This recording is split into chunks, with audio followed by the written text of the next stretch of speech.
Pasado alas 9 ng umaga kahapon, nilapitan ng isang lalaki ang magkapatid na sina alias Rod at alias Mike sa Marzan Street sa Sampaloc, Maynila.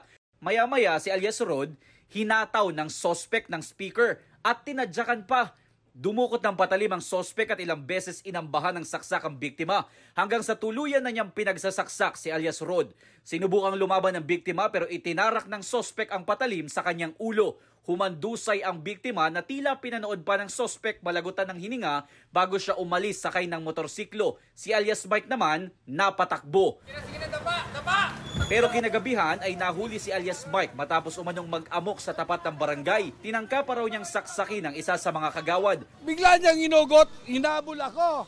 Siyempre tumakbo ako. Nakakita ko ng kahoy. O sige, sumugod ka. Ayun na nga, may dumating na ng pulis. O nakita po nila, 2 kutsilyo ang nakuha ng pulis natin.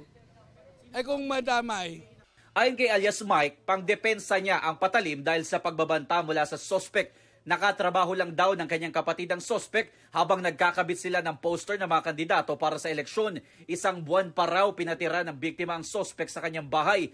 Pero nagkaroon daw ng sama ng loob ang sospek sa biktima matapos siya nitong palayasin. Pinapalayas na nga siya kasi nga may dala siyang bato, sisin pinapakit. Dahil sa'yo boy, na may kutsilyo, pati ako makukulong dahil sa'yo ginagawa mo boy. Patuloy ang pagtugis sa sospek.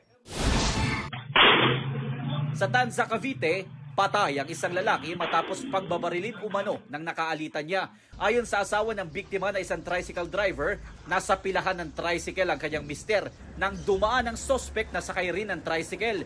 Bakit mayabang ka eh.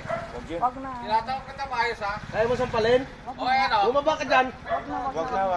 Wag na. Ay, John. Huwag ka dumukot. Wag na. Eh, babalikin kita. Sabi daw po sa kanya, balita ko ikaw yung matapang dito sa Brisas. Tapos sumagot po yung asawa ko hanggang nagsagutan po sila at minura po niya yung asawa ko. Hanggang sabi po niya na antayin mo ako dyan, babalikan kita.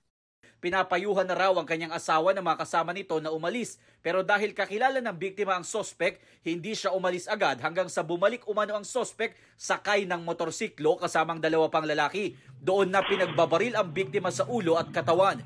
Nakatakas ang sospek na nahaharap sa reklamong murder, paglabag sa gun ban at illegal possession of firearm and ammunition. Inihahanda rin ang isasampang reklamo sa 2 niyang kasama. Sana po makonsensya siya sa ginawa niya at sana kaawaan kami ng Panginoon na magkaroon po ng agarang hustisya.